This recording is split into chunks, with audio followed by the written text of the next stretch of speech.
welcome to the Football Hipsters podcast. This is the English Breakfast edition. It's yet another addition to our family of pods, and hopefully you'll enjoy a little natter as we proceed for the next hour or so. My name is Kris, and I am your host. And I've got a familiar voice returning to the show tonight, and also one that people may not have heard before. So first of all, I've got Big Danny back. Good evening, Danny. Breakfast. I should say good morning, really, because people will be listening to this in the morning. But Should are, spoiler alert, we're recording on Sunday night. I know it's travesty, but You've made it seem unreal. I know. We've opened broken the fourth wall, but never mind. Are you well? I'm never well. I won't tell you about my escapades yesterday. No, please don't. I'm back on the chicken and Good. Pepsi Max. Don't forget, some people will be eating when they listen to this, so stop Have right that there. for your breakfast. Pepsi Max and chicken. Nom nom nom. What a beautiful combination. We're also joined this evening by a gentleman called Ross Bramble. I will allow him to introduce himself shortly, but first of all, I shall say good evening to him myself. So, hello, Ross. How are you doing? Yeah, I'm very well. I'm absolutely freezing, but I'm doing okay. It's not the most pleasant weather where we are for our listeners from overseas and down the southwest of England. It's really not very nice, it's fair to say.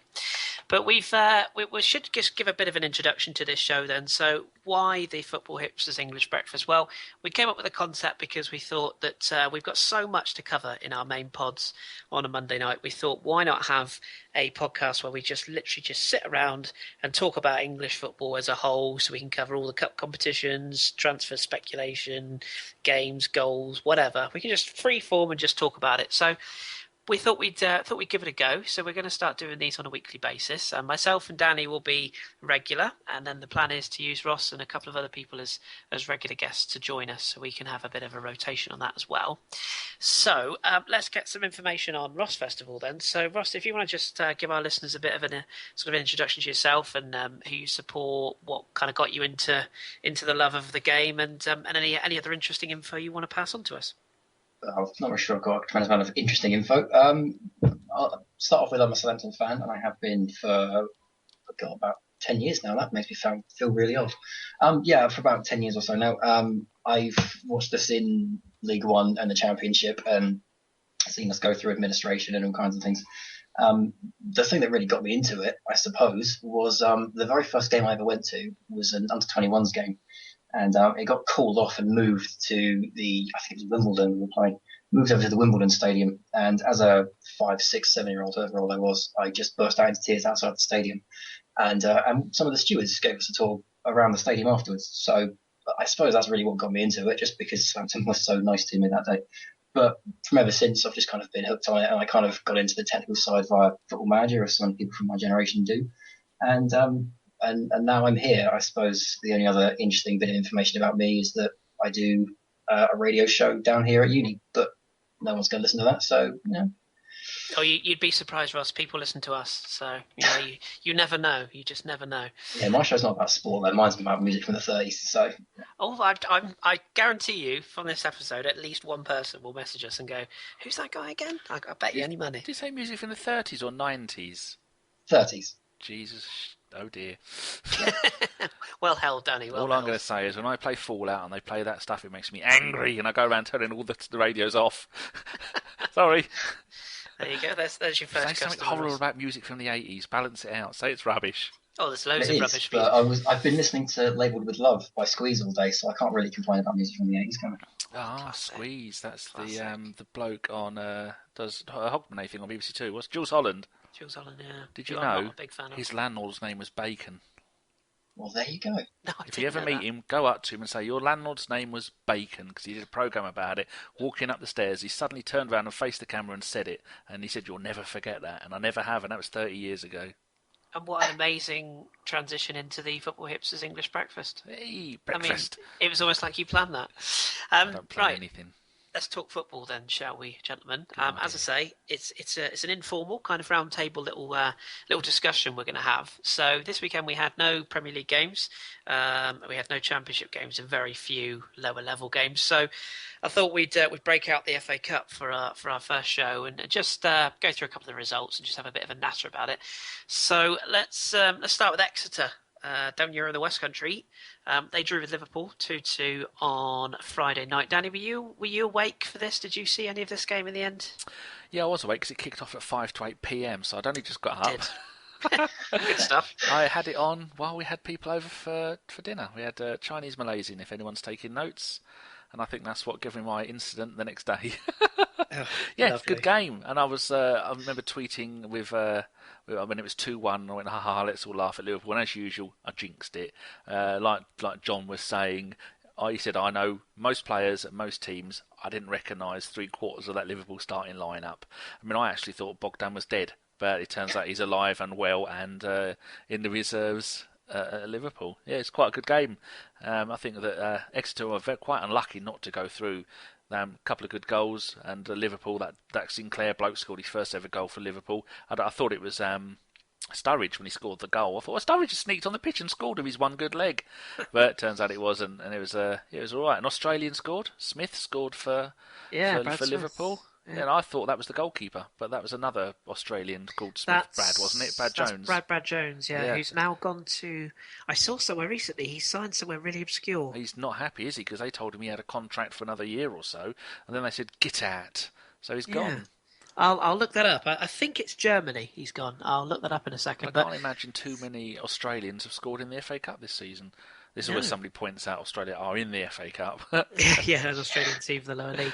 Yeah, just a bit sad that that Exeter didn't make it through, because we were talking before that so many Premier League teams are almost knocked out. We'll go through that later. But Exeter, I mean, I was explaining to my friends who were here. Only one of them supports West Ham, the other one doesn't even know what football is. And I was saying that's probably the best result for Exeter, because I was saying the money they'll make from this game and having them there and being on TV, the next game will probably hopefully be on TV, and it'll be at Anfield, and they get a big percentage of the gate receipts. That will make them enough money, more money in those two games than they've probably made in the last 5 years. Which is amazing. That is brilliant for Exeter. Yeah, I want to touch on that later on, actually. And they've got an ex-Peterborough goalkeeper in goal for Exeter, Ollie Nick, who was rubbish when he was at Peterborough. There you go. I'll shut up now. Brad Jones, NEC Nijmegen in Holland. He's gone to. Oh, Nijmegen. Yeah, there you go. So that's a bit obscure.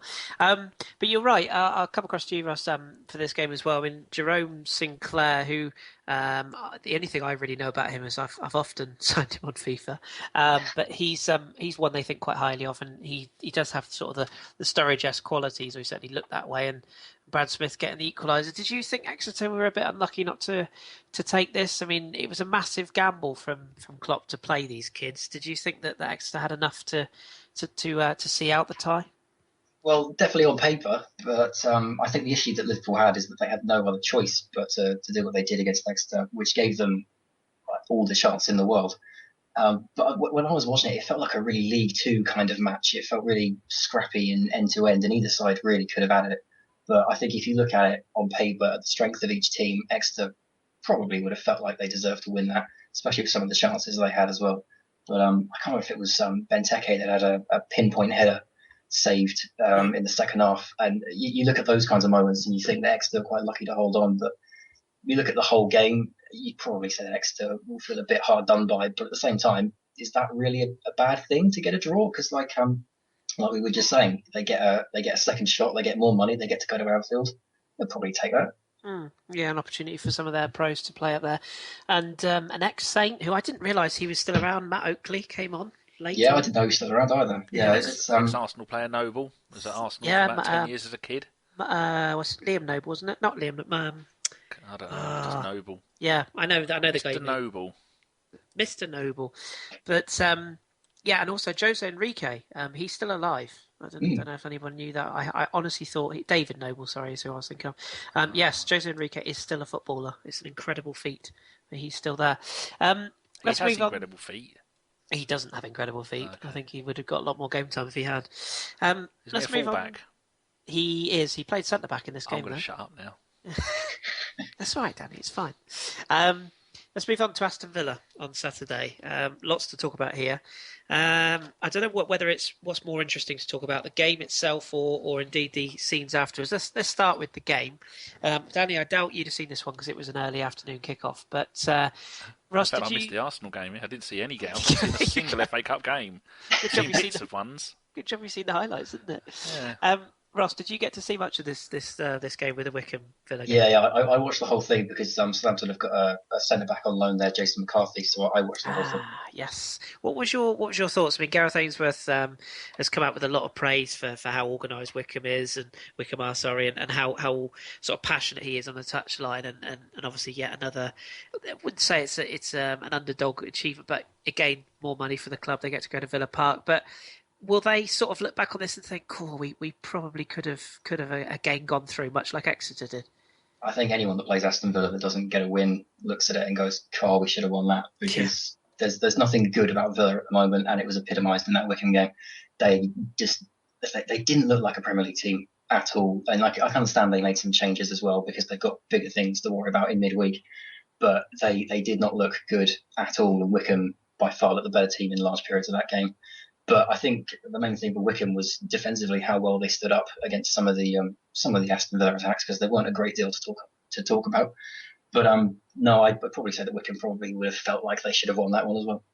Yeah, I agree with you, and just we'll come on to your guys a little bit later on, but you'll be familiar with sort of managers falling out with players, but not so much with players abusing, fans abusing players, because that was very much the what came out of that game. What happened? Because all I saw is that Mika Richards scored the goal, and then Mika Richards has done an interview with someone, and they say it's very unlike a player to come out and do that, but I didn't click on the link. Well, there's a bit of a theme this weekend about teams and having a go at players and whatnot, because I think it happened in the Swansea game as well, which we'll come on to. But what essentially happened is the Villa fans had it out for their players before the game even kicked off. As the team coach arrived, there was a chance of you're not fit to wear the shirt and you don't know what you're doing. Oh, it's the Villa fans having a go at the Villa players? Yes. Oh, yeah, God, absolutely. that's why it's such a big deal. Well, that was before they even played the game. That's going to help the situation. Yeah, and then after the game, obviously there was a lot more abuse. There was a lot of, with the modern era mobile phone coverage of people, sort of fans screaming at the players as they came off. And Mika Richards came over and tried to speak to the fans one-on-one, and the quote that came over was, "We're trying." But I mean, they look like a club that's rotten from the core to me. Ross, what do you make of the situation? I mean, do you sit on the side of the fence that the fans have every right to question the players? Do you think the abuse was too much? I mean, where do they go from here? Because they just look like a side that are destined for the Championship now. To me, they look like a side that need relegation. It's not a matter of will they, won't they. They need to. There's no good way to be relegated. Having been through a couple of them myself, if you go down on the last day on goal difference, or if you deserve to from day one, there's no good way to go down. But there are good ways to be relegated, and I think that Aston Villa need to look at teams like Newcastle, like Queen's Park Rangers, that go down, that clean the decks, and then come back up a little stronger. Because nothing is right about that team at the moment. The players, the manager, even the board. I mean, they're still trying to sell the club. Just there's nothing appealing about them when you watch them. I can't think of too many good, exceptional players that would get into too many other teams off the top of my head. The issue I have, though, is that, yes, fans have a right to say what they want to say about their team, but some of the stuff that came out on the way back onto that bus was awful, and I wouldn't feel comfortable if that was my team and my fans personally. No, as women and children were pictured in the aftermath of that when all the abuse was being held. And Danny, as an Arsenal fan, you'll be familiar with a certain Stoke Station incident with our team last year. Less sort of abuse, but nevertheless a very stupid individual shouting Advice to Campbell. Yes, indeed, and obviously that job he didn't. I was going to say that advice turned out well, didn't it? What do you make of Villa? I mean, you're sort of famous for having a lot of knowledge of football throughout the eras, and you're a bit older than us, although not much older than me, I should say. But they're a classic club. They're a club with a rich history, and they just look to be completely broken. I think it's the only word I could use. What do you make of them at the moment? I think when the owner, the American bloke, what's his name? Randy Lerner. Randy Lerner. That's when he come in when the Premier League was getting big, and he come in and he pumped a hell of a lot of money into the club. And he appointed, as soon as Birmingham won the League Cup against Arsenal, he hired the manager. That turned out to be a nightmare. He had, the last time for me that Villa were decent is when they had the English bloke there who had all the English players. The last time an English 11 played. What's his name? John Gregory, who we had on the podcast once. We did indeed, yeah. Very nice man. Oh, not this podcast, another one that we won't mention. That's what you You always can say on mention ours. if you like. You always say that when you're on our one. I won't mention it. Yeah, we had him as a guest on a Birdcat Wonderland, and he was fantastic, like absolute gent. And he was. We were asking him about lots of stuff. I think he's the only manager and player to do something in the FA Cup, but I can't remember what it was, which is completely pointless bringing it up. But then he came into the club, the Randy Lerner, and the oddest thing I thought was that he kept the Brad Guzan. I don't know if he kept him because he's American, but he's a goalkeeper I don't rate at all. And then they let their decent American goalkeeper go. I think he went to Spurs, didn't he? Brad Friedel. Yeah, I've always he's a rated coach him. then, isn't he? Yeah, and I think he's gone to America now to do TV work because he said he's had offers for MLS to go and play, but the offer to do the TV work was more money. So he's retired and gone and done that. But yeah, Villa, I like Villa. I've been there twice for FA Cup semi-finals. Both times, one we won, one we lost. They're a big club. They're a very big club. I mean, I'm just about old enough to remember the glory days of Aston Villa just after they won the European Cup, and they were winning. Doing really well in the league, doing well in Europe, and you had some really quality players coming from there, the likes of Gordon Cowns, Paul Rideout, and a handful of others. They're a really good team, and it's weird that a team that is by far the biggest and should be the best team in the Midlands are doing so bad. And but I think, like you were saying on Twitter earlier today, that as soon as he decided to sell it about 3 years ago, that he'd had enough, he'd pumped enough money into it, and it was going nowhere. That's when the whole thing started to fall to pieces around his feet because nobody wants the club.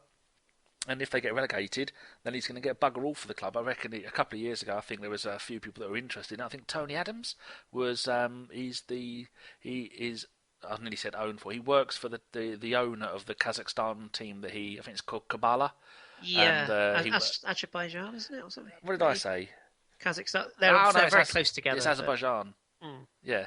Is that what I said? That's the right one, isn't it? Yeah. You said Kazakhstan, but I think, yeah. No, where it's he managed, wasn't it? Yeah, it's Azerbaijan team that began. There's two teams that begin with Q. So he works for the bloke who owns that team, and he says he refers to him as the boss. There's an interview with him and Paul Merson, and he refers to him as my boss. And he said we were putting together a package to make a bid for Aston Villa, but it didn't work out. It was the wrong club at the wrong time. So that's one of the people that have been linked with buying the club. But they've got some fantastic young players there. They're always bringing through decent young players that always go away. And I think when the latest one, they've got the one who's English-Irish, can't make his mind up. What's his name? The one who... Jack Grealish. That's it, another really good player. And I think he's been told that he's not going anywhere and he's not going to do anything. He's not even on the bench, and I don't think he's really playing much. They made a last gasp attempt to try and get in ex-Lyon manager Remy Gard, who is a quite a decent youngish manager.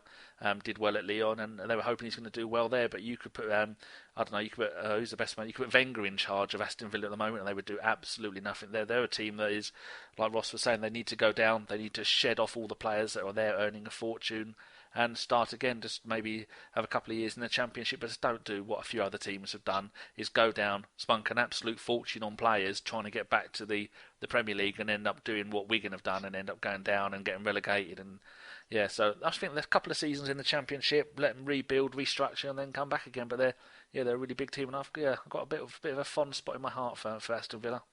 I don't even think it's Wigan they've got to be afraid of being compared with. I think it's probably Portsmouth. Yeah, Bolton or Portsmouth. Those are the kinds of teams they want to be wary of because Bolton 173 million in debt.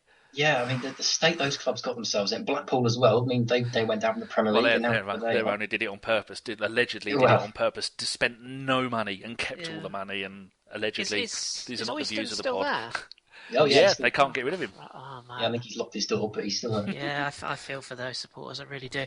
I think with Villa as well. I mean, they're caught between a rock and a hard place, and a lot of their listening to the BBC's phone-ins recently, they've been saying that a lot of the pundits are saying that they should have got a Nigel Pearson type figure in, and I don't subscribe to that. I think that Remy Gard is potentially a good. I think he's got them trying to play football. I think the truth is Lyon in a similar kind of position. Yeah, exactly. So his best players. I just think that when you build a team around, Micah Richards and Alan Hutton, I think you've got problems. Kick your way to glory. And I know you mentioned Jack Grealish. I don't know what all the fuss is about. Perhaps I might pick your brains on young players in a minute, Ross, because obviously Southampton are famed for bringing through players. But we'll leave. Walked one through once. He played 3 minutes. Yeah, once upon a time. Yeah, absolutely. One thing I'd say about Jack Grealish is that I don't get this whole wearing the socks extremely low thing.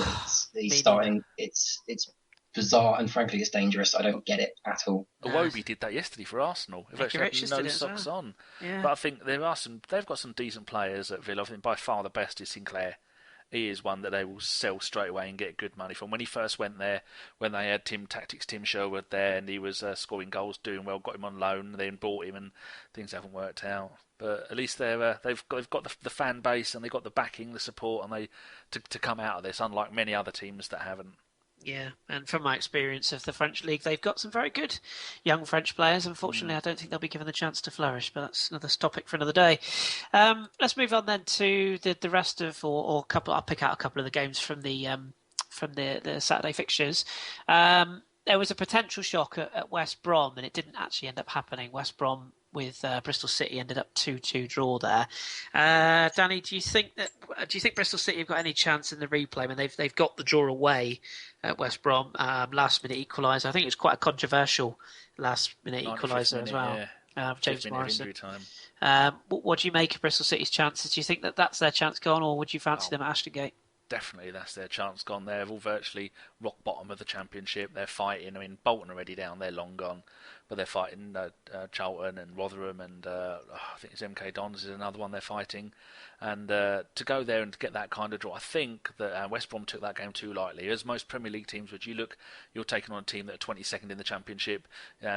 West Brom have had some decent results this season, not least against Arsenal. And they scored in the 83rd minute with Kieran Aguerd, who is a name I remember. I don't know why I remember that name. He was at Everton, I think, wasn't he? Yeah, he was at Everton. I was Peterborough as well, but didn't play a game. So, hold on. I had a bit of a burp there. See, that's quality. It's the Pepsi Max. Didn't hear it, did you? Nope. No, good. So they will go to the replay, and then West Brom will play probably a stronger strength team, because they know they're not going to win the Premier League. They know they're not going to go down, so they do need to spend time in the FA Cup doing stuff. And I think, but not starting Berahino, it could be a mistake, or probably was a mistake not doing that, because they got fat Ricky Lambert up front, and he has to have two people pulling him along the whole time, because he's a vital fat lump. But they've got some really decent players there. I will not hear a bad word said about Ricky Lambert, thank you. Oh yeah, the Liverpool legend. Twice they dumped him. I should actually. I wanted to ask you, Ross, on Berahino. You're obviously with a club at the moment that has got a striker that's in the bad books. More on him later. But what do you make of the celebration as a sort of an old-fashioned gentleman's handshake between Berahino and Tony Pulis? And in the interview afterwards, Pulis said sort of a quote along the lines of, "Well, he's kind of cheesed me off several times, and I've cheesed him off several times, but it's a mutual respect." Are you buying into that, or do you think he'll be gone in January? I don't think it'll be January. I think it'll probably be the summer. But he's on his last legs with West Brom. The question now is how much money are they going to get for it?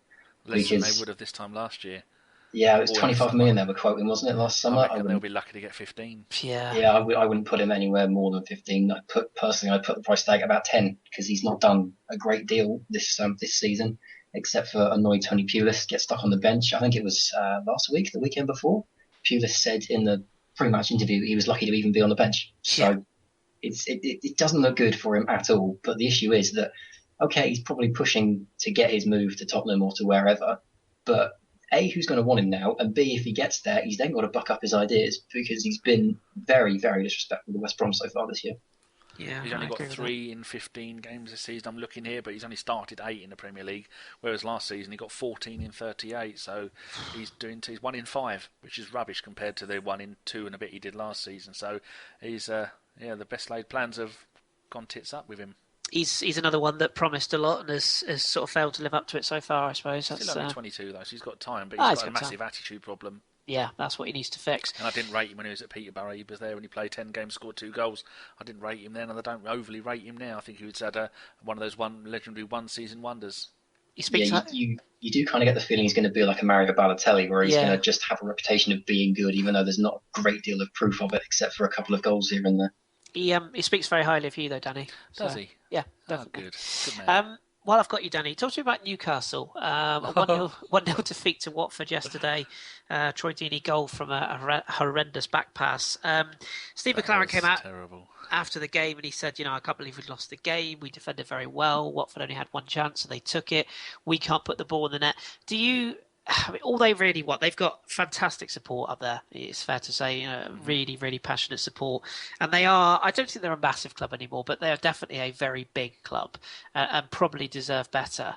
Do you think that they are just a goal scorer away from being a mid-table club? Do you think that the players are good enough? Because their league performance and then obviously exiting the cup now suggests otherwise. I think they're a decent manager who's going to get a decent run of it, and an owner who is in it for something other than money, away from being big. I mean, I'm old enough to remember the Kevin Keegan days where everybody supported Newcastle as their second team, and the days of Faustino Espriella and all that lot. What a wonderful days in Kevin Keegan, and I just really loved it. Everybody liked Newcastle back then. But they've got so many decent players that aren't doing it. I mean, Colaccini was a half-decent player, and Czech Tiote, he was been linked to all the big clubs 2 seasons ago. Now look at him, he's absolute rubbish. Sissoko doesn't score anymore. When the current best players, Wijnaldum, whatever his name is. How do you say it? Wijnaldum. That's him. I know you'd know the boy's name. And it's just a shame because I say Aston Villa are a big club. Bloody hell, Newcastle have everything in place. Even now they're getting massive attendances, and they could easily be in the finished top 4 team. And if a team like Spurs can go and do it, then Newcastle can go and do it even better with an even better stadium, with even more fans, with even easier area to try and get players from, because there's only 3 teams up in the northeast that are going to get players, whereas Spurs are. I mean, these two are kind of similar kind of size teams, a similar kind of history, and it's just a shame. But I think, like most teams, Newcastle need to go down, because that seems to be the answer to so many clubs' problems. Go down, shed all the rubbish shows, like they did last time when Andy Carroll went down. Chris Hughton. When Chris Hughton went there with manager, did brilliant in that division. Come back up, didn't give him 5 minutes, sacked him. But I was watching the game and I remember thinking, something disastrous happened in that game, and I can't remember what it was, but it might have been the back pass. Back pass to the goalkeeper. Yeah, whether the back pass, it was left short. Escapes my memory who played the pass, but it was played backwards. And probably Colaccini. I think he went off injured, actually. I think from memory. He did go off in 46th minute. And then Troy Deeney whipped in and scored the goal, and it was just like, and apparently, I say, according to McLaren, they had nothing else. The rest of the game, they did nothing else. So I mean, McLaren doesn't fill me with confidence. I wouldn't like him to manage my fantasy football team, let alone my actual team. I think, Ross, what's your thoughts on Newcastle? I mean, do you sort of think that they are still this sleeping giant? Do you think there are a couple of players where they were linked with Alexandre Lacazette this week, and he outright said no? Did he keep a straight face? Which isn't a big surprise given. Where are they going to get 30 million? Well, apparently Leon accepted 19.8 million bid, which I still don't personally think they did. But I mean, what do you make of them, Ross? Do you think they are a centre forward and attacking intent away, or do you think that there's a whole scale rebuilding needs to be done? Maybe even do you think McLaren's the right guy there? I didn't think McLaren was the right guy from the day they announced him. There were so many better options going around. I mean, the rumours were De Boer, and you ended up with Steve McLaren. It was strange that they picked him out of all the names that were going around. But it's the strange thing with Newcastle that no matter who they bring in, no matter what players come in, they all just don't work. And that's not just because of the manager. That's something symptomatic. That's something deep rooted, and I don't even know what that could be. The structure at the top has never exactly worked either. I'm still not sold on Steve McLaren being on the board. That's a strange decision in my opinion. But I think personally they've just missed the cutoff point where they could turn it around. I think at this stage they're probably in that position where they're going to start doing a Wigan or indeed an Aston Villa, where year on year they just beat the drop and then suddenly one season they finally go down. But they're in a very delicate place. I don't like seeing Newcastle where they are, because even when I was younger, they were a big team and they were my second team because they were just so iconic.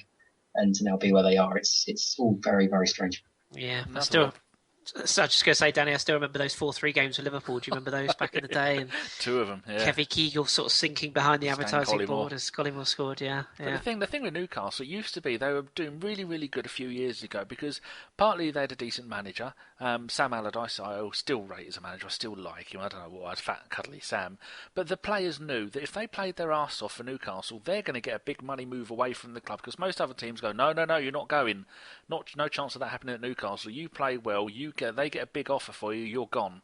And that's happened with so many players. But now even that, Mitrovic seems to be one of their best players at the club, and when he can be bothered, he's not punching people or trying to kill someone.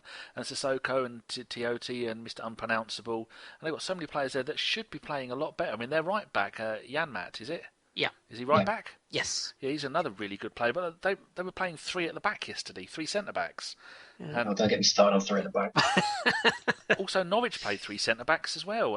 Is this a new thing in football to start playing three centre backs? Because it seems when you play it, you get ruined. It's coming back, isn't it? It's coming back. I think it's the Italian approach is still to play three centre backs. So, unfortunately nowadays, every coach that thinks they can change something and start a trend, they'll do it. But Newcastle will just end up getting rid of McClaren sooner rather than later. Yeah, there's a well, lot. If he's on the board, maybe they can't. They can't. He's on it. Very true. Should give credit to Watford, of course. Their run just keeps going, and Troy Deeney especially. He's the linchpin of that team. Absolutely, they're looking to spend some money in January, so we'll have a look at that in the coming weeks on the pod.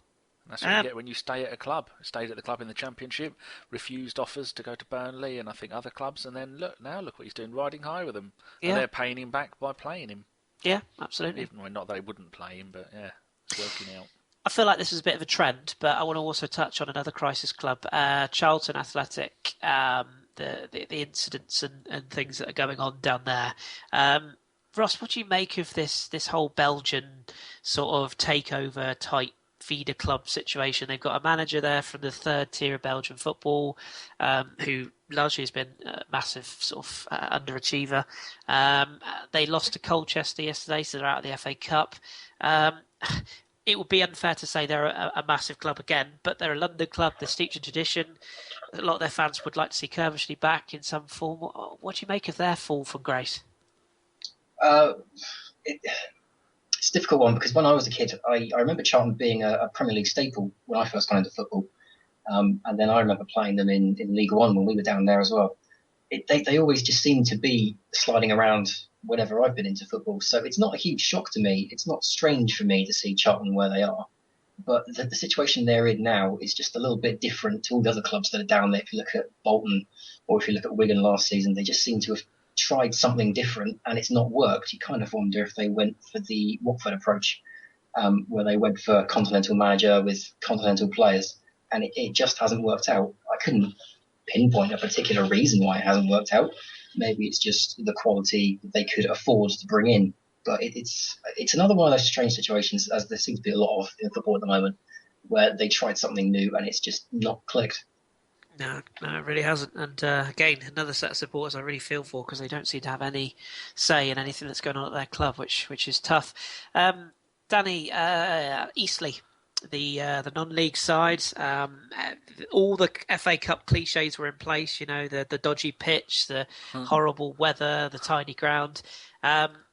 Until the 87th minute, it was happening until Darren Pratley spared Bolton's blushes.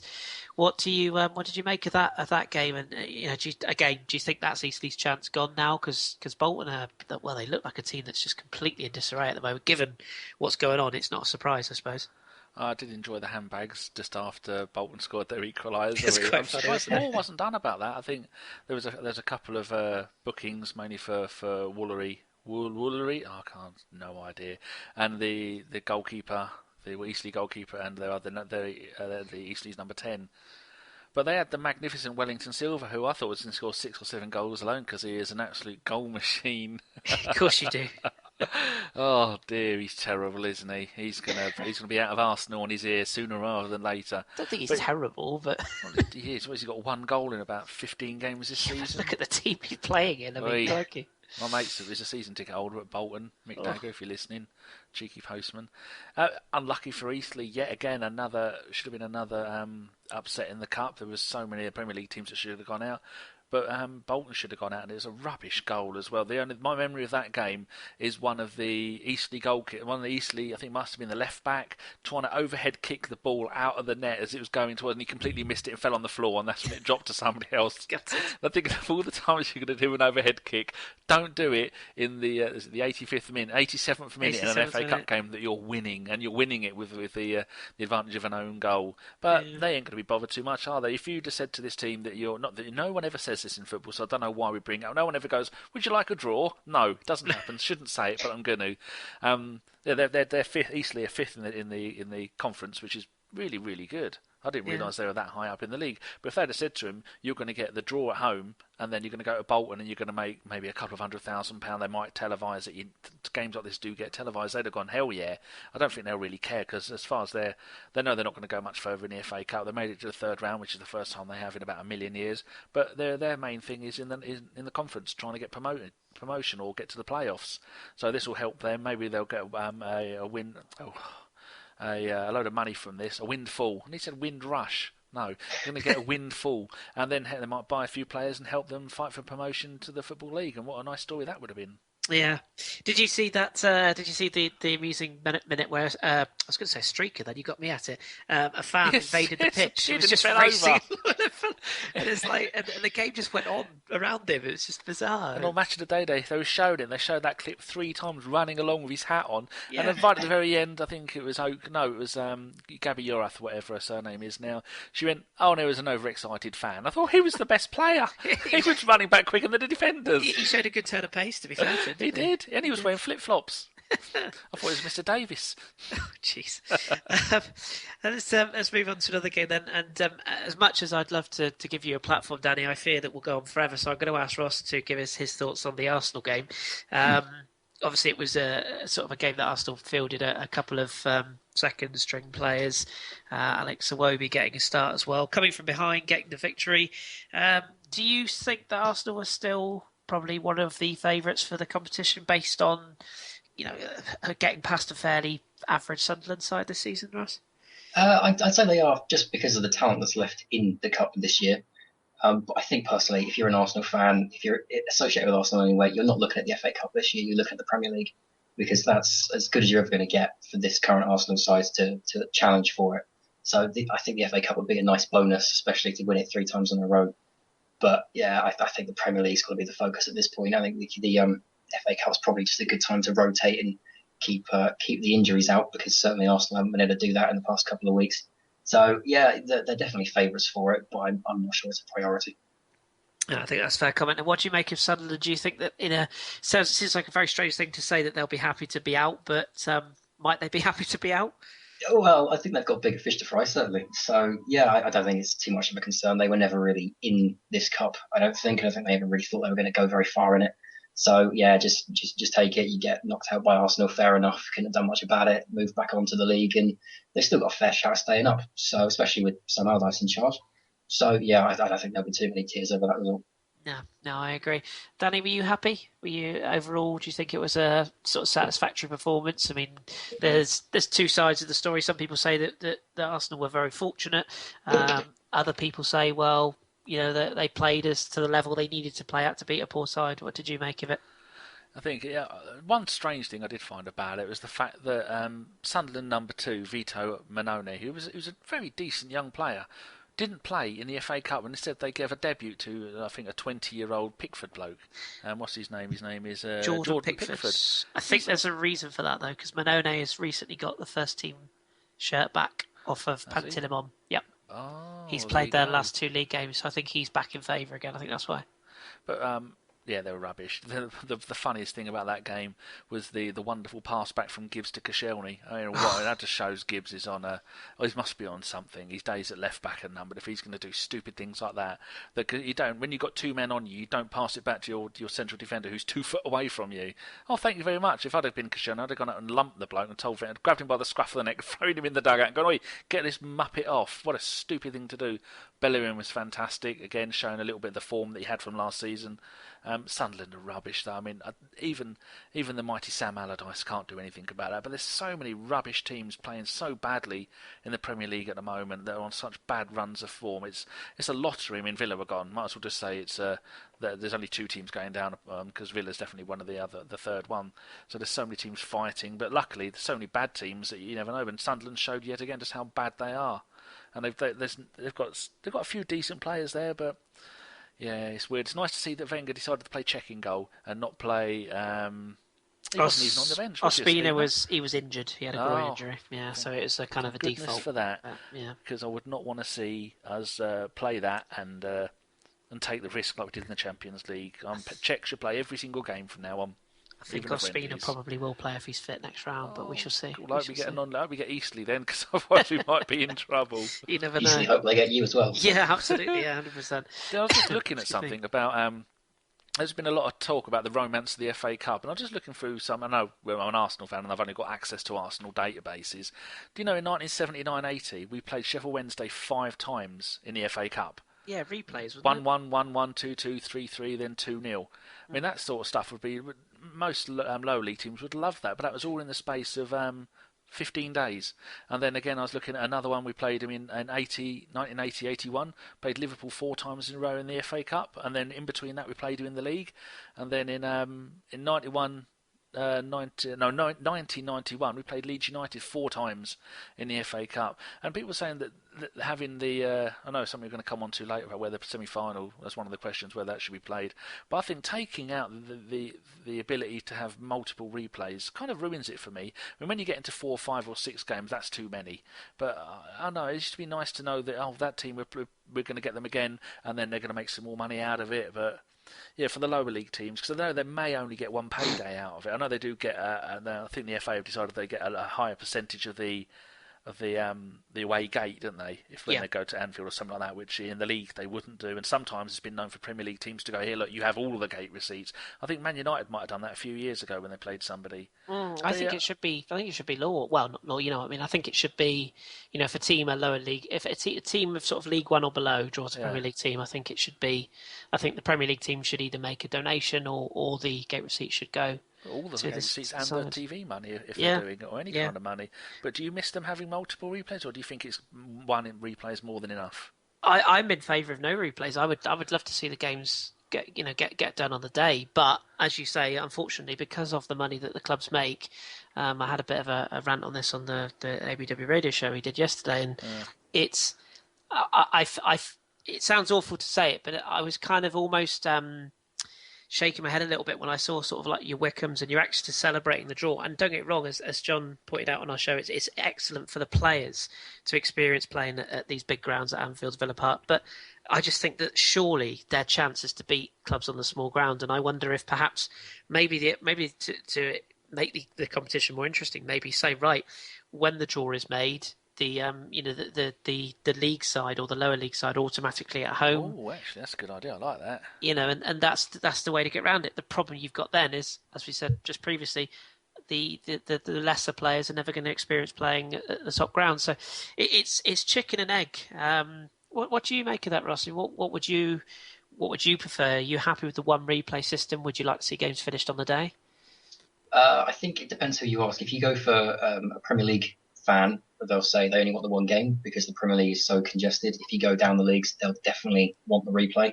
I'm in favour of the replay personally. The way I would change the FA Cup is to make the first 3 rounds seeded. Yep. So the lower teams always pull out, a top team.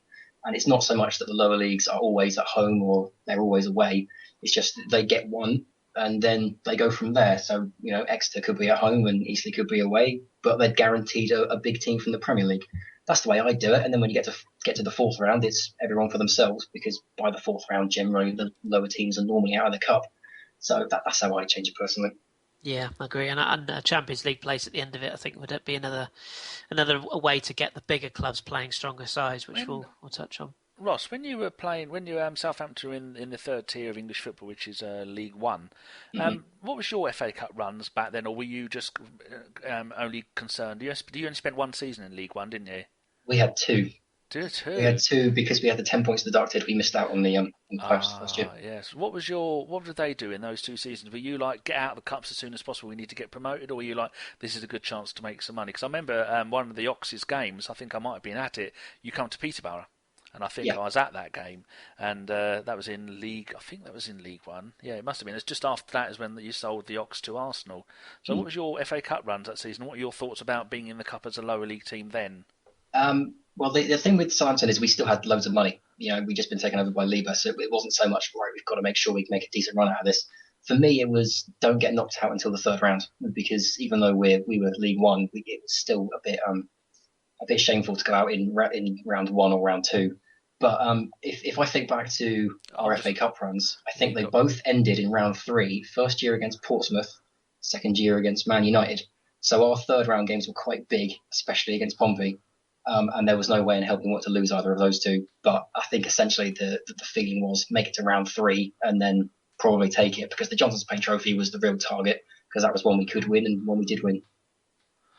Ah, yes, interesting stuff. Yeah, this says here you bet in the Football League Trophy both times, and Ricky Lambert was your top goal scorer that season with 45 goals. He was. He smashed it all 3 years in the in League One of the Championship.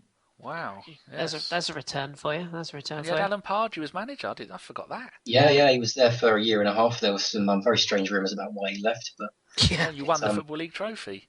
Yep. Good yeah, stuff. It was the last time we won a trophy since the FA Cup 40 years ago. So that was a nice day trip. I managed to get to Wembley that day as well. So. Did you go to the one where you lost to Arsenal? Because I was there that day. The worst FA Cup final I'd ever been to. Horrible weather. That was 2003, wasn't it? I remember watching that on TV, and I think that was the first game I ever watched live on TV, except for like the semi-final as well. Actually, I watched that one against Watford. I remember watching that, and I still remember the goal Pires scored, and Amy was so close to stopping it. Yeah, right in the bottom corner, wasn't it? Yeah, I remember that game quite vividly. Yeah. And that season, James Beattie was your top goal scorer with 38. Imagine that. Yeah, it's changed, isn't it? We'll scuttle through a couple of the other Premier League sides results, because there wasn't too much noticeable on the Saturday other than those games, really. Well, actually, we'll come to one more in a minute, but I'll save that for Ross. But Man City got through. Kris, yes. Twice I've read out that he got 56 goals. That's how many games he played. He didn't get 56 goals that season. Didn't pick you up on it though, did I? Makes me worse. I was just looking. Hold on, how comes he got 56 goals in a season? That's kind of. I'm going to put myself on mute and beat myself. Go on. That's Scottish League or La Liga stats, that is. Tom won't thank me for saying that. Yes, so Man City went away to Norwich. They got a 3-0 win. Aguero, Iheanacho, De Bruyne get the goals. Stoke, they went to Doncaster and they won 2-1 despite Doncaster getting level in that game. There's also wins for Sheffield Wednesday at home to Fulham. Mention the goal. Yes, the Sheffield Wednesday goal, yes. That was my goal of the third round. The Barry Bannon goal? Yeah. I thought it wasn't scored. It wasn't in at first. It was your favourite goal as well, Ross. Yeah, he had another very good chance in the second half as well. I think it's just saved. But yeah, that goal was easily the pick of the weekend for me. Yeah, a certain an interview that I'll be conducting soon with a certain Sheffield Wednesday fan, I'm sure will bring that up with her. So I will make a note of that to mention that.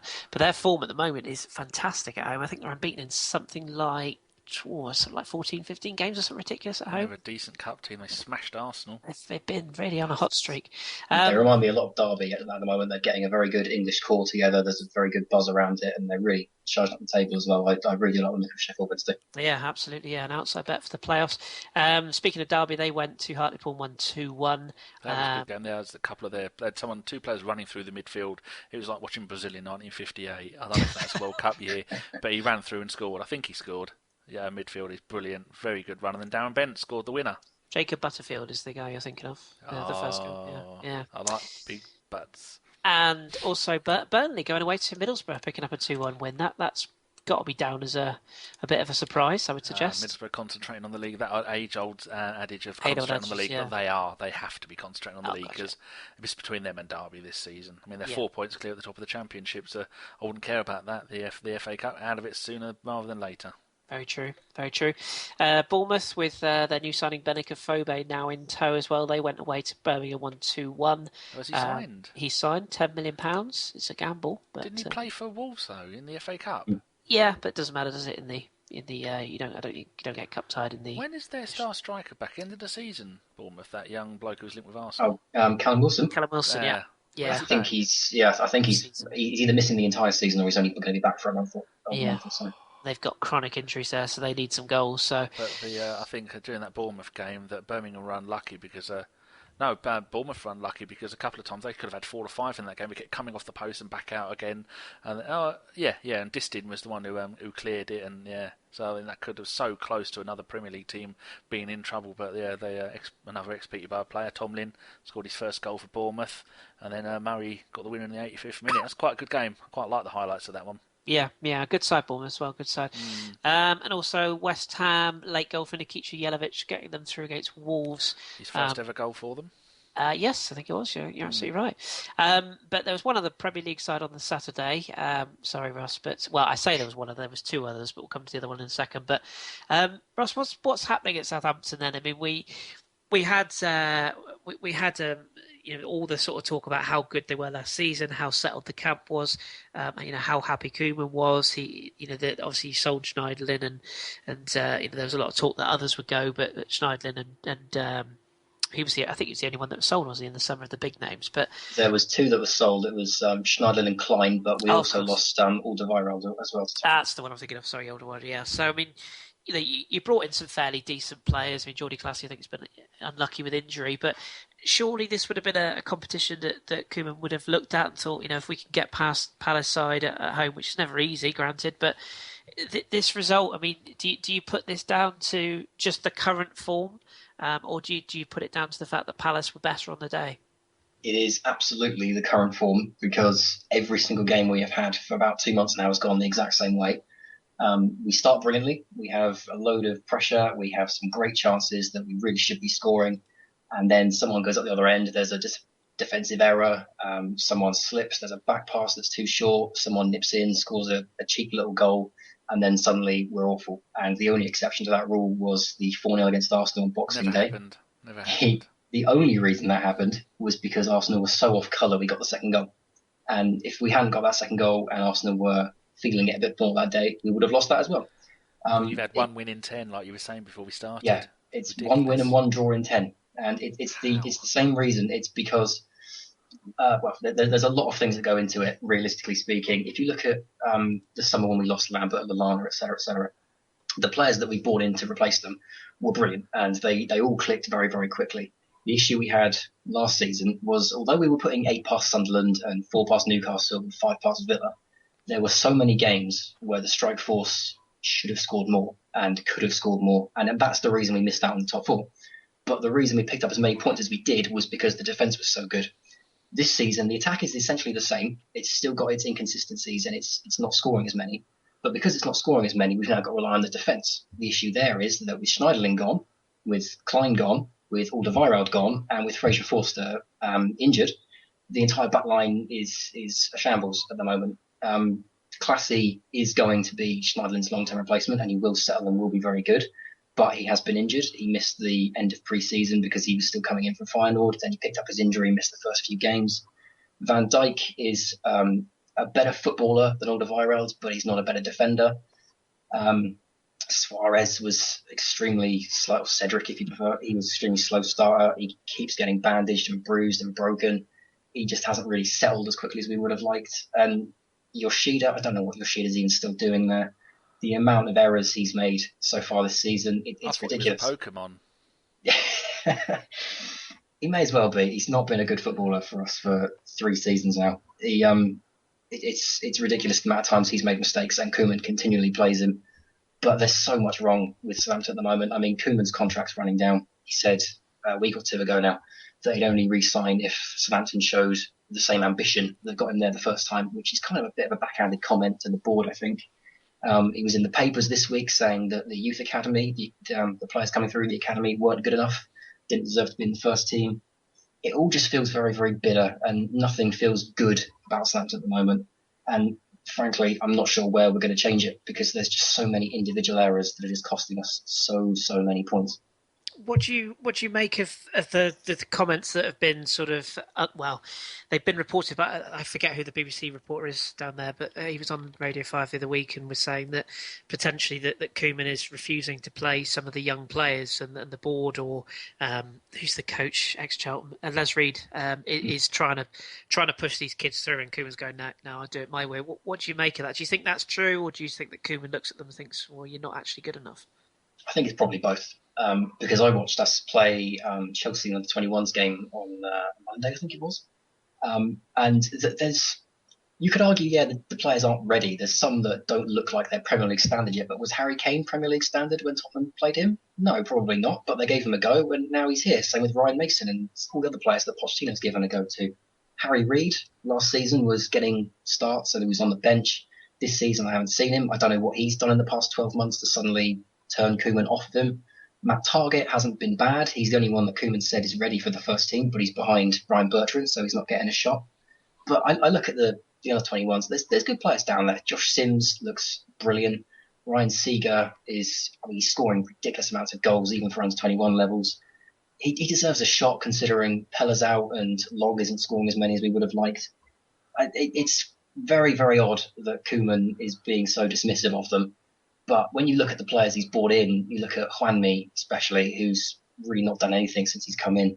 You look at Juanmi and then you look at someone like Josh Sims and you think, well, why couldn't you give Sims a go? He's not going to do any worse than Juanmi has. But I suppose realistically, Koeman knows more about football than I do, and I should defer to him. But I don't know, it's very strange. The one thing that Southampton fans are very passionate about is giving young kids the chance. And for some reason, we're not doing it. I like the look of the forwards. Was it Gallagher? Yes, Sam Gallagher. He's just come back on loan from MK Dons. How well did he do down there? Was he a success or? I think he got 1 or 2, but he wasn't getting enough game time, so we brought him back. The other thing I would say is that if Koeman is looking at the academy and saying these kids aren't ready, then why aren't we doing what Leicester did and picking up Damari Gray for 1.5 million? That's a Southampton transfer. Yeah. There's Sam Byram, there's Solly March, there's all these young kids in the Championship and in the lower leagues that Southampton should be snapping up, but for some reason we're not. We'd rather go for Juanmi and Romeu and players that we haven't heard of before. Yeah. So why, if Mane wants to go and he's got 1 goal in 12 Premier League games, why don't you just sell him? Why is he playing so much? It's ridiculous. That's the other issue is Mane and Wanyama. Ever since the summer, I don't know what's happened to them. I kind of get the feeling that Wanyama has done what Lovren did at Liverpool, and he's been found out because Schneiderlin's not there anymore. You look at our record with Schneiderlin in the team, and we've got more clean sheets and more wins, vastly more than when he's not in the team. And it's the exact same with Schneiderlin now. He's at Man United. As soon as he left, Wanyama just looks all over the place. He had a good run at the start of the season, and now he's completely tailed off after the whole Tottenham transfer thing. The only good game he's had recently is against Arsenal, and the feeling that we've all got as Southampton fans is that he's putting it on for the cameras. Mane, I don't even know what's happened to Mane. Without Pella in the side, he's been nowhere. But he just hasn't been the same since the summer, and it's a real problem because those were 2 of our big players last season when we were doing so well. Yeah. Be interesting to see if Man United come in for Mane again, or indeed a club from abroad, because he's definitely attracting interest. But no, it's an interesting club to highlight. So it's good to have you on board for those sort of discussions. There was also should mention Everton also got through. There was a cat on the pitch at one point, I believe, in their game against Dagenham. He's got 5 Twitter accounts now. That cat. Oh, I wonder if it's the same cat that ran across the pitch at Anfield all those years ago. Do you remember that? I thought it was one of your cats. I hope not. My 2 are both in bed, I think. Okay. But Sneaky. But goals from Kone and Morales getting them through. And then in the evening, we retreated to the snooze fest of Manchester United 1, Sheffield United 0. Reading the stat that United's last 10 fixtures have been 0-0 at half time. They didn't get a shot on goal until the 71st minute. That's one of the games I watched most of. Incredible. Did you hear the ironic cheers as well? Yep, the Stratford End were ironically cheering. And apparently, according to a few United fans, a lot of their fans in that end watched the second half in the bar because they couldn't be bothered to come out for the second half. And at the end of the game, the Man United fans are ironically waving at Van Gaal, and he's waving back, hello, and they're going, you tit. What do you make of that, Danny? I mean, we as Arsenal fans, we have a very split fan base with regards to our manager of whether he stays or goes, etc. But the one thing is for sure, if you look at what United have done since Ferguson, they've had the David Moyes era wasn't a success. They've now got Louis van Gaal. I mean, how long can he go on? Do you think he's a bit of a lame duck and they'll keep him to the end of the season? But if they do you think they give him any money to spend in January? Because he hasn't really made much of it so far, has he? Well, he spunk most of the money on the new Henry, didn't he? He's had a few good games at the beginning. But this happened back in the day when who was the legendary Man United manager? Busby. Sir Matt Busby, that's it. When I was looking at that, when Ferguson left, I looked back and I thought, what's happened last time that an absolute legend at the club left? And then it ended up, they got one bloke in, he did rubbish, they got rid of him. Then they get him Busby back in for half of a season. back in the might have been the early 70s, and then they just fell to bits after that, and then that culminated with one of their greatest ever players, Dennis Law, scoring the goal for Man City that got Man United relegated. Now I've since heard that wasn't really the situation, although he didn't score the goal that was the first goal in the game. But anyway, the fact still stands. One of their greatest ever players played against them and scored the goal as Man United got relegated, and it just seems the club turn to pieces because Ferguson really did wring every single ounce of goodness out of those players and wasted all that money on Van Persie, who just won them the title. Any team in would have had Van Persie that season, but probably would have won the title. And they are a club on their arse because they've got no self-belief. Fellaini's been linked with a move out on loan, or what do they want for him? £15 million? I mean, look at him when he went there. He was one of the best players in the Premier League. Schweinsteiger, one of the best players of the last decade, was doing brilliantly, and now he's doing rubbish. De Gea, well, when he was out at the beginning of the season, you thought, Man United they're gonna be rubbish until he comes back. He comes back. There's no real difference. I just don't think the players believe in the manager. And at the end of the game, you had Paul Scholes, Hargreaves, and Michael Owen all on the pitch getting soaking wet. And Scholes was scathing. He said maybe they don't need to change the manager, but they do need to change everything else about the way they're doing it, and they just have no faith in the manager because I think their last 12 or 13 games, did you say it's been 0-0 at half time? And they're just doing absolutely horrendous. I mean, they're just, luckily, where are they in the league? They're fifth in the league. They're only a point ahead of West Ham and 2 ahead of Crystal Palace, and they're slowly dropping down as they're drawing more. And it's funny to see as a non-Man United fan, but as a Man United fan, you've got to be thinking, this is terrible. At least Wayne Rooney scored a goal, though, which is a rare thing from this season. From 12 yards, yeah. As far as he didn't face the other direction when he was taking the penalty and shoot it away from goal, because that's what he's been doing all season. But it's got to be so frustrating. I mean, when you've got players like Fellaini and Rooney and Mata and Schweinsteiger, you'd think you'd be dominating most games, and they're not. No, it's a real. I don't know. I said in one of our WhatsApp groups last night, okay, I'm an Arsenal fan and I've never been particularly fond of Man United, but they are a proper football club, and I do feel for some of their fans because, we went through the George Graham era, but at least it was successful football, or at least we won something. That whereas United are just going through, they've been so used to success, and now they're looking at it, and it's a struggle for them to turn up. So it'd be interesting to see what happens in January and whether they are going to allow him some money or not. It'll be very interesting. Speaking of clubs that are, well, I don't really know what to make of them. Swansea City, Ross. What do you make of there on the first game of today? Today being Sunday, when you listen to this, Monday, the day before. But they lost 3-2 at Oxford. There was a lot of abuse going John Joe Shelby's way. I don't know if you've seen the Vine going round of him basically not bothering to pulling his socks up. Yeah, to track back. What do you make of Swansea? I mean, they've put Alan Curtis in charge after a very well sort of publicised approach for Bielsa, which obviously didn't happen. Do you think they have the look of a side that is going to just trundle away into the relegation zone? Do you think they'll have enough to stay up? Yeah, I'm concerned for Swansea. I think in Alan Curtis, I've got to start remembering that name because I'm never going to remember that otherwise. I think they're in real trouble of going down. I think that's a really poor managerial choice, in my opinion. They just don't look the same. I don't know what it is that Gary Monk changed about it in this season, but they haven't looked the same since day one. And it's all just falling away very, very slowly. And you kind of forget how good they were last season and them winning the League Cup a couple of years back as well. They seem so far away from where they are now. And you can't honestly say that Oxford didn't deserve to knock them out today. I think that's a very fair point, and as you say, it's the classic sort of banana skin tie that Swansea probably didn't need. But it was a battle of ABW, wasn't it? Because Gimley's from Oxford and Mr. Davis is from Swansea. Yeah, good point. Yeah, and they got hammered. I mean, I didn't realise that that Oxford were third in League Two. Yeah, they're doing really well after some. They've got a lovely new stadium, and they were falling apart. But I always remember Oxford being. When I first started getting into football with my Panini football sticker books back in the 84-85 era, Oxford were a Premier League or First Division team, and they got to the League Cup final once, Milk Cup final, and I think they played Luton in the final. Was it Luton? Or Norwich, and I played Norwich in the final, and there was Will Fostrom Brown, who had a huge, big, 1890s moustache. Yes, Oxford were always a big team. In fact, I had a mate, Alan, who used to support Nottingham Forest, and in 1982 he went, I'm going to start supporting Oxford now. There you go. And look how that went for him. Yeah, so it's good to see them doing it. It's nice to see that young bloke, that Roof, what's his first name? Kamal Roof. They said, "Is that the best day in your footballing career?" I thought that's a stupid question to ask. No, I always scored 2 goals in the game of my life against a Premier League team. I've had better days. Yeah, I've had better days. Yeah. It's just really good to see them getting through. It's nice. Yeah, I agree. The dream was over for Scunthorpe, though. They went to Stamford Bridge and got beat 2-0 in be honest, a largely very forgettable tie. I watched a lot of it and it was very dull, to be perfectly honest. There was a goal for Ruben Loftus-Cheek, that's worth mentioning, for the second goal. Conservative. Yes, Yeovil went away to Carlisle, which I believe was actually played at Blackpool's ground because of the Carlisle's well-documented flood issues, and a late equaliser for Yeovil, 2-2 in the 90th minute, so they'll get a replay, and a nod to Shrewsbury Town, who got a 1-0 win at Cardiff this afternoon, so they're through.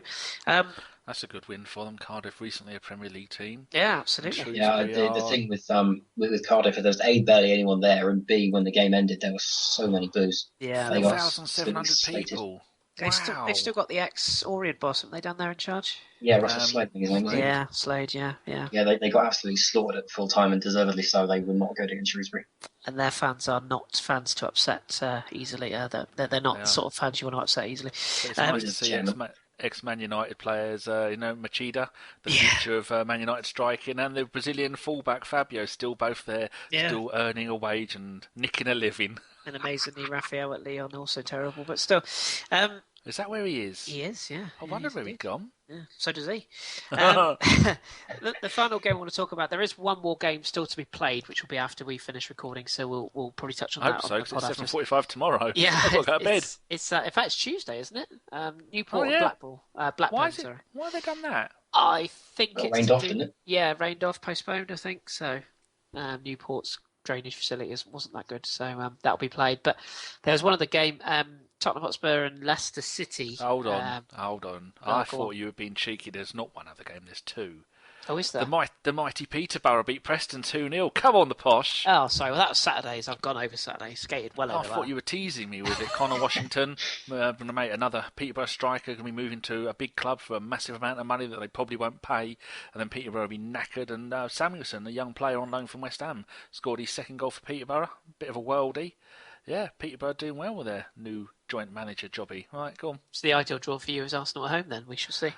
Arsenal going to... I suppose at Arsenal. Give a little shout out to Peterborough. I used to enjoy playing them when we were League One. We always had some 4-3s and 4-4s going around when we were playing them. They like the goals, don't they? The 2 new managers have brought back the old style of goals. Everybody forward and hope for the best. Yeah. Attack! Everybody up. We shall cover the draw, by the way, in the normal podcast. So when it's made, we'll bring you up to speed with who got who. So Tottenham Leicester. Did you both see this game? I didn't see any of it. This was the one I managed to miss today. Okay. What channel was it on? It was on at 4:00. I was still asleep. I didn't wake up till 5:30. If you didn't see it, I shall take you through it. So, Tottenham started the better side and excuse me, were 1-up through Christian Eriksen after 8 minutes. And they were quite dominant, and it looked like a case of how many. Leicester were decidedly off colour, no Vardy, no Mahrez.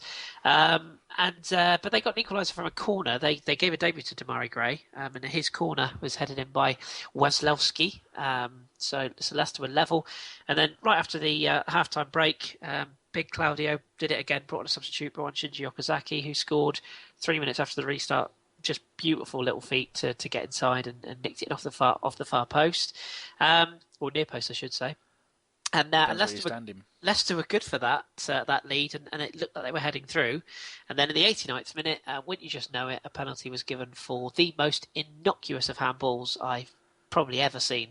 There's a bit of debate in our WhatsApp group about it, but for me, it was just no way a penalty. Nathan Dyer is tracking back. I forget who the Spurs player was in truth, but he was tracking back into the penalty area, and as he puts his sort of one of his arms about thigh height, and if you can picture the scene, listeners, he's kind of puts his arm out to hold off. Nathan Dyer's tiny. He is. His thigh height is most people's ankle height. Well, sort of, like hip height of the opposition. And what he basically does is he runs across the path of the ball, essentially, and he puts his arm out to almost stop the contact of the player that's rushing onto him.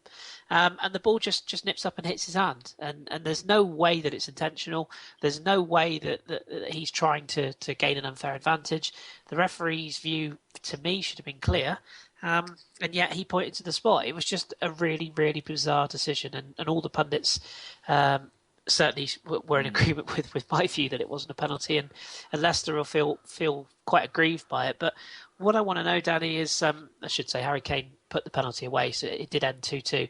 What I want to ask you, Danny, do you think that both Tottenham and Leicester are still one of the favourites for this competition? I mean, Leicester will surely fancy now taking Spurs back to their place, and although the teams might be very different that night, do you fancy them to do the replay, or do you think that Spurs could finally live up to some of their potential that we've heard about this season? I know all of it depends. A lot of it depends on the draw. But I saw that Schmeichel got an 89th minute yellow card, so I take it he went mental when this happened. He was not happy. I mean, all the Leicester players were just in complete shock when it was given. It was just so.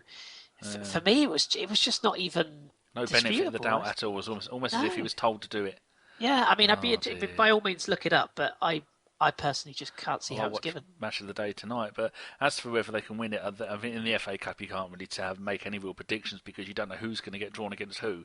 But I think the the replay at Leicester will probably they'll play a full strength team. So I think they left, like you said, they left Vardy out and they left out Mahrez, who are by far, along with I think Schmeichel and Kante, some of their best players.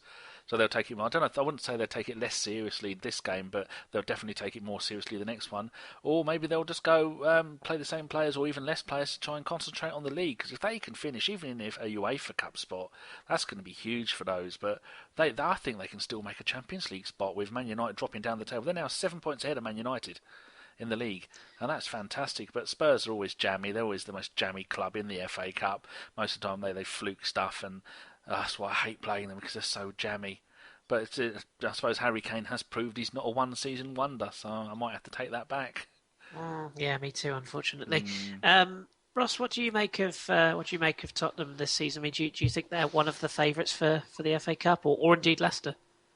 Well, if they can get past Leicester, I think they've definitely got a good shot. I think that's what that Tottenham team needs, is to win something, to get people to start believing in them again. Because every season we're told, right, we're going to go for the Champions League, and every time they miss out by some fluky, ridiculous, strange decision. But yeah, I think if they can get past Leicester, then they'll be right in for it. If Leicester get past Tottenham, though, you wouldn't bet against them. You know, they're probably in there with Watford as one of the dark horses for the cup if they can get around Tottenham. Yeah. Be like Danny says, it'd be interesting to see who draws who, because I suppose it's so tough to judge at this stage. But we shall see. It pretty much draws the line under the FA Cup chat for this week then. We did have a couple of questions. Appreciate it was kind of late that I put a tweet out, but we did have a couple of people that sent us some questions, so we will get to those and get your views.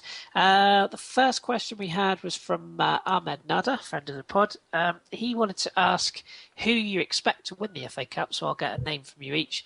And also, if you were in Van Gaal's shoes, or in he's put jowls, which made me chuckle, what would you do to fix Man United? I'll start with you, Danny. So who do you think is going to win it, and what would you do to fix United? Arsenal are going to win it, and to fix Man United, I'd go to my fridge, I would get out my strawberries, and I'd give them to Van Gaal, because on my strawberries, they're from Egypt, which is where Ahmed is from, and that would cheer Mr. Van Gaal up. It's as simple as that. It's as simple as that. They are. Honestly, they are Egyptian strawberries. How they grow strawberries in the sand, I have no idea. There is no sand on them. The top bits are green, though, which I wasn't over. They're huge.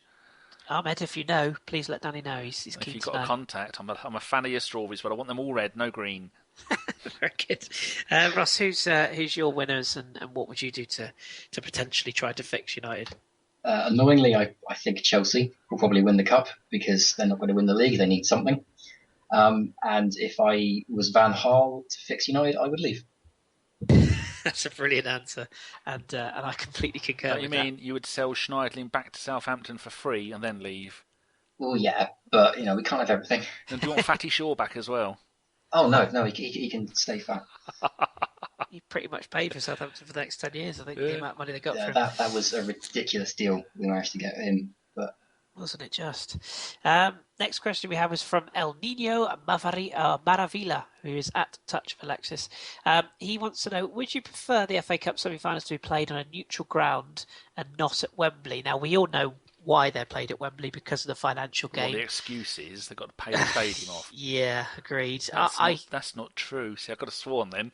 No, I think you're right. I don't think it's true either. I think we're all in agreement. We'd rather see the neutral grounds, aren't we? Oh yeah. Yes, definitely. And I'd spread them around a little bit. It used to be Old Trafford, it used to be Man United, Sheffield Wednesday, Aston Villa, and occasionally Highbury.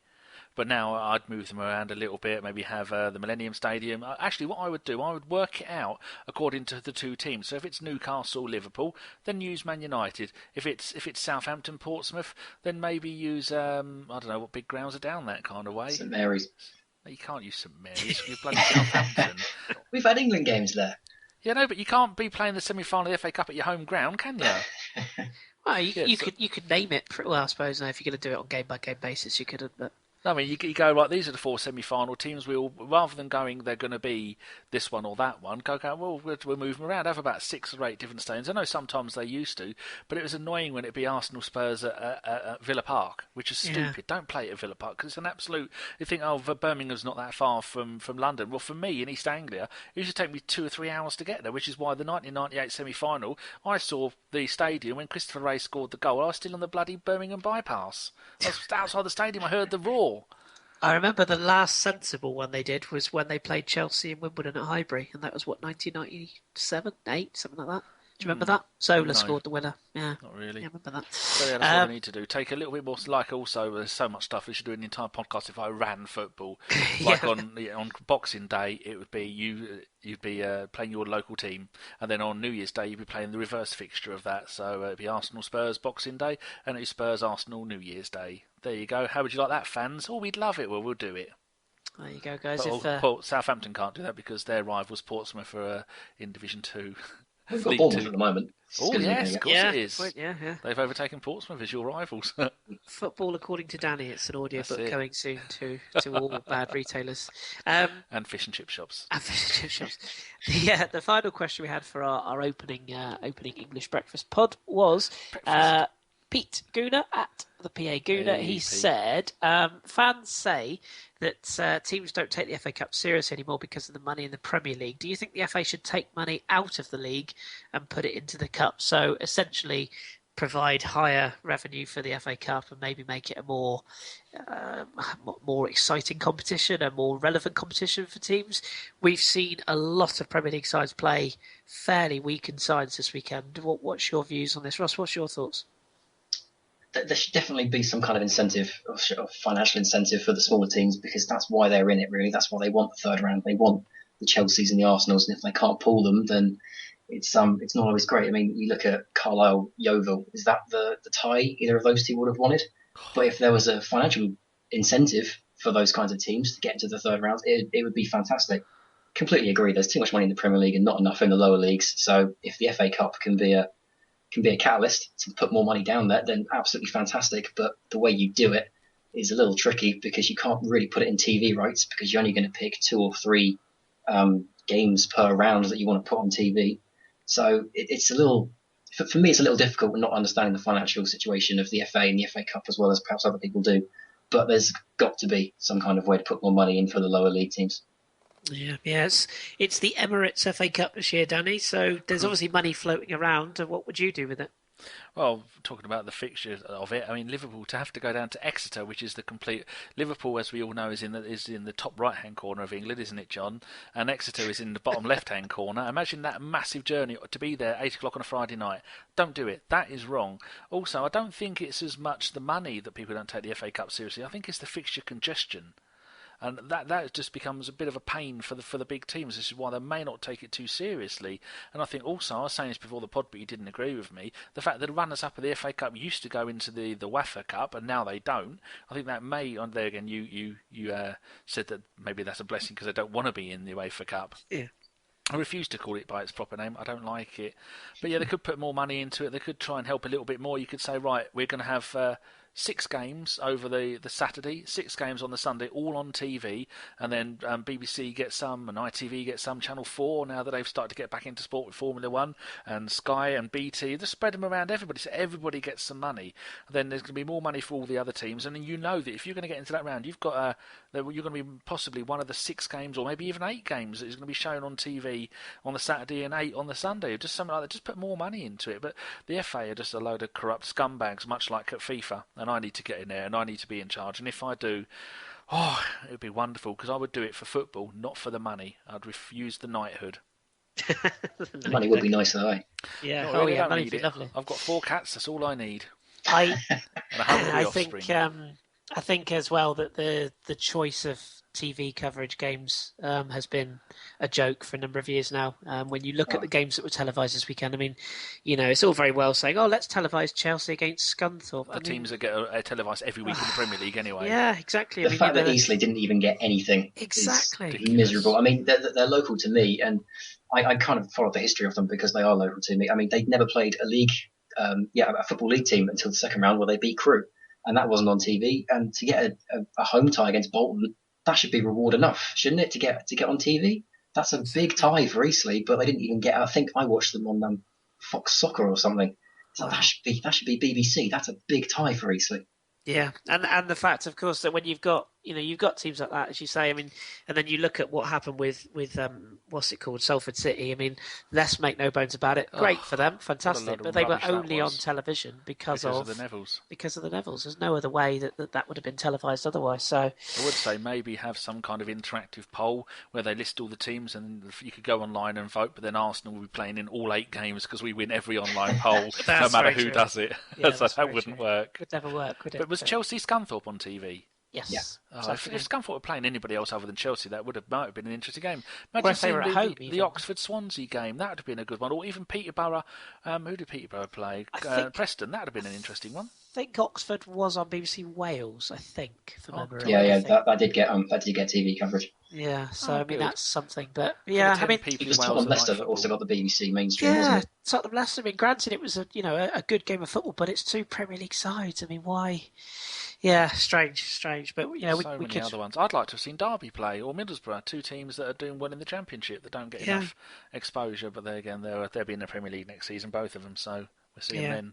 Yeah, we shall see. But it's one that will run and run, definitely. But thank you for our questions there from the guys that sent those in. Appreciate that. And cheers. as I say, we'll have the show will be every Sunday night or Monday morning when you download it. So if you've got any questions for this show, give us a tickle on a Sunday evening, and we'll see what we can do for you. Unless you're in America, then you could download it Sunday night. That's very true, actually. Yes, or indeed, Australia, it would be the afternoon show, the tea. The English tea. Or if you're a night owl, then you'll get this before anyone else. Midnight munchies. Put it up late. So we can't do an individual for everyone. Yes, because I'm going to be doing all the uploading for you, so it'll be up about an hour after we finish speaking. Splendid. Well, that's good. But that brings us to a close, really, gentlemen. I just want to say thank you to you both. There's a full Premier League coverage of this midweek fixture list this week. So we'll be covering that on the podcast, which will be recorded tomorrow night. I think I have John, Tom, Andrew with me tomorrow for memory, so kind of a full house. But yeah, there's a full English programme in midweek as well as Championship games. There's Copa del Rey on Tuesday, so Tom will be across that. I think there's Coppa Italia games as well. So there's plenty to get our teeth into tomorrow, as well as this weekend Serie A, Liga and La Liga fixtures to cover also. So we've got plenty to do. As usual, if you've got anything you want to ask us on tomorrow's pod or today's pod, I've got to get used to saying that, send us some tweets or some questions. We'll get to our best to answer them. Usual segments, Team of the Week, Hipsters' Choice will also feature as well. So we shall return for the English Breakfast this time next week. Danny, any final thoughts from you? Breakfast. I don't eat breakfast. I slim fast for breakfast. You don't get up for breakfast, that's why. I do. I wake up and go, oh, no, too cold. Brilliant. No thoughts from me, other than it's been quite a good weekend for the non-Premier League teams, because I've been a follower of Peterborough and Barnet, which are my 2 other teams. I like to see, I have an epiphany with the lower league teams, and I'd much rather see them do well and make money than see the big clubs do well and make money, because without them there is no football. That's very true. Money-grabbing swines. Yes, Saved it at the last second. And thank you very much for Ross for making your debut. And as I say, you'll be hopefully join us again for episodes to come. And I might try and coax a blog or two out of you if you get time. So yeah, I'm always around. Fantastic. Thank you very much for coming on. And the only other things to plug really is our website. We're doing a couple of bits and bobs on there. There's a blog I'm writing at the moment. I know I found a way to write stuff. It's amazing. I never usually write stuff. Crayon or? Probably. Yeah, probably. Don't eat it this time because that last one made you look ill because you'd swallowed the red one. Yeah, it didn't look good, did it? No. But that will be going up. Drew's blog on a Friday as well, the Robin Friday Hipster Hall of Fame. Drew puts up a blog every Friday, so have a look at those as well. Kind of a mini blog, so that's good fun. But yes, we shall return. So thank you very much to both of my guests. Thank you, Danny. Thank you, Ross. Cheers. Thank you. And we have been the Football Hipsters, so we shall speak to you on the pod tomorrow night. And until then, and as always, keep your beard strong and your glasses trendy, and we'll speak to you soon.